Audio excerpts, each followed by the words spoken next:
The modern trend in interior decoration. Photoplay, June 1928. Enter skyscraper furniture. Here is the ultra-modernistic twin bed, as lovely Florence Vidor utilizes it in her new picture, The Magnificent Flirt. The beds are in the newest motif of curves and angles. They are built upon a dais, a built-in feature. The canopy of gold cloth is draped flatly to the slate gray walls. The twin beds are covered with severely plain satin spreads of deep magenta, bound in black velvet. Low tables, chairs, and harmonious cushions are scattered about the spacious, uncarpeted room. Like it? The 1928 bath. The ultra-modern idea is to conceal the plumbing beneath floors of marble and walls of foaming sea blue. A cylindrical black lacquer dressing table and a geometrical perfume stand bring the boudoir to the very edge of the sunken Roman bath, hidden by sliding floor. Miss Vidor is an enthusiastic follower of the new curve angle trend that is creeping into the up-to-the-minute home. Father is going to protest, especially when he has to get his soap out of a high vase, such as the one behind Miss Vidor. What would Grandma have said about this boudoir? Grandma loved her cozy corners, but this is something else again. This galaxy of color and exotic line would never pass for a boudoir of a decade ago. But as Miss Vidor points out, the ultra-modernistic boudoir offers the imagination little restraint, and maybe is more interesting than its predecessors. The walls and carpeting are turquoise green. A fur robe covers one of the low couches. Mauve, vermilion, green, and blue are included in the variegated color scheme. More furniture in the ultra-modernistic mood. You will see this in Miss Vidor's The Magnificent Flirt. Here you have the new trend in interiors. Note the background. A screen of gold with black leaf motif. Low table of black, lamp of yellow, green, and blue, chair of flame red, floor painted black, highly polished. Miss Vidor's gown of white satin without adornment is in the new manner too. Fashion in feminine apparel, says Hollywood, is to follow that of interiors, discarding all that is useless and uninteresting.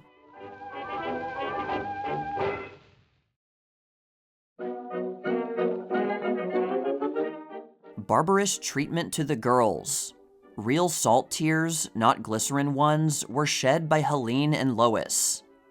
Photoplay, September 1926.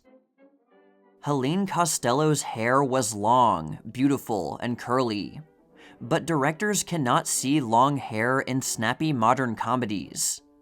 With a sob in her throat and tragedy in her eyes, Helene allowed herself to become a shorn lamb. Herbert Brennan felt like a tyrant. The barber felt like a hangman when Lois Wilson's hair was bobbed for The Great Gatsby. And Lois wept all during the operation. Lois's beautiful hair was the pride of her life. To her, it was a symbol of protest against a flippant and flapperish world. She resolutely refused to have it cut, until friends and directors coaxed her to make the sacrifice to the great god Pep. Curiously enough, the bob has changed Lois's personality. Gone all the old demureness, and in its place is an unsuspected piquancy.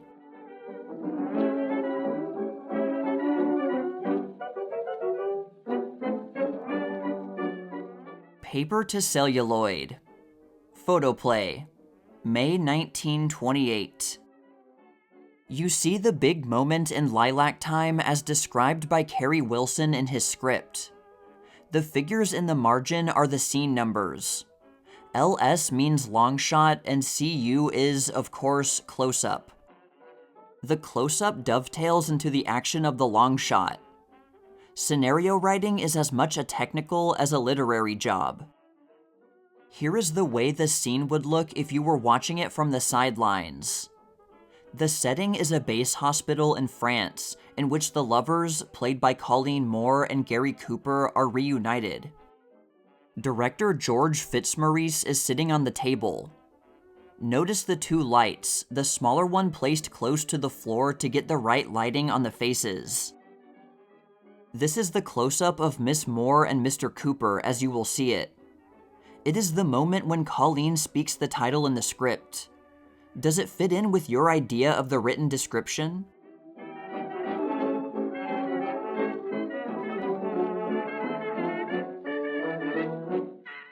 Luck pieces worn by lucky stars. Talismans that have brought success and happiness. Photoplay, December 1924. Norma Talmadge believes that a diamond and sapphire pendant brings all her good fortune, and she wears it in every picture. It was the first present given to her by her husband-producer, Joseph Skank, and she treasures this keepsake above all else in her jewel casket. Colleen Moore refuses to let this little ivory ball, cut from one of India's sacred white elephants, out of her possession. She received it from an admirer in India the day she was selected to play Flaming Youth. A gold collar button worn by the great actor Edwin Booth is with Conrad Nagel in every picture he plays in. Dorothy McHale is protected from all evil by her Navajo Indian bracelet, according to the wise medicine men. Anita Stewart would rather part with her fortune than the shoe worn by her brother when he was a baby. She always keeps it with her, and believes that allegiance to this memento is responsible for her success. A signet ring bearing the name of a coat of arms that has been in her mother's family for centuries is Pola Negri's luck piece. It is gold with a flat blue stone in which is engraved a pigeon grasping a horseshoe, which rests on a crown of 5 points. Another pigeon holds a second horseshoe in its beak. Betty Compson believes her scarab pendant surrounded with emeralds brings all her good luck. It has a pedigree a yard long, and was given to her by a friend who found it while exploring ruins in Egypt. Buster Keaton believes misfortune would come to him if he didn't wear the little flat pancake hat. A fat little gnome wearing a red coat is the talisman given to Lillian Gish by a bent old woman as she was leaving Rome. A coin which he picked up while in the Tobago Islands is Thomas Megan's most cherished talisman. A lipstick that he used when he made his stage debut at the age of 7 is something that Rod LaRocque wouldn't part with for fear of black failure. Agnes Ayres was not only a cute baby, but fat, and she still wears her baby ring which now fits her little finger. Constance Talmadge believes pearls bring her good luck, and she wears them whenever possible. When she can't wear them in a picture, she carries them with her. John Gilbert wouldn't start a picture without using the old makeup kit that belonged to his mother, Ida Clare, when she was a popular stage favorite.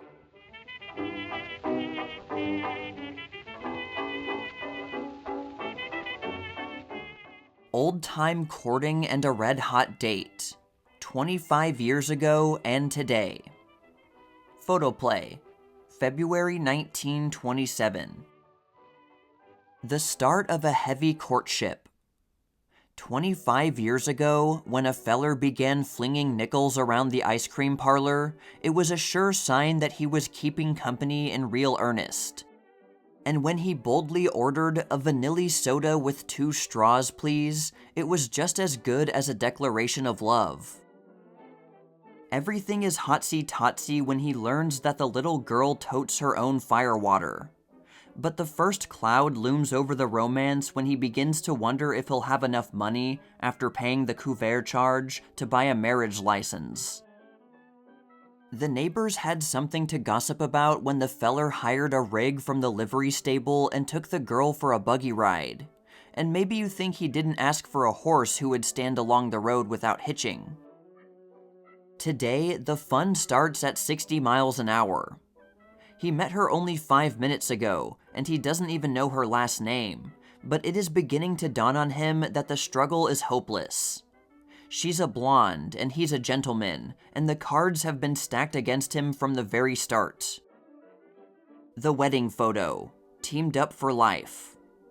Of course, he'll discover that those golden puffs are only held on with a hairpin, and she'll learn that he's making only $17 a week. But despite that, they'll live happily ever afterwards. They celebrate their first wedding anniversary at the courthouse, where a big-hearted judge tells them that they are free to go out and make more mistakes. They part the best of friends, to live happily ever afterwards, but not together.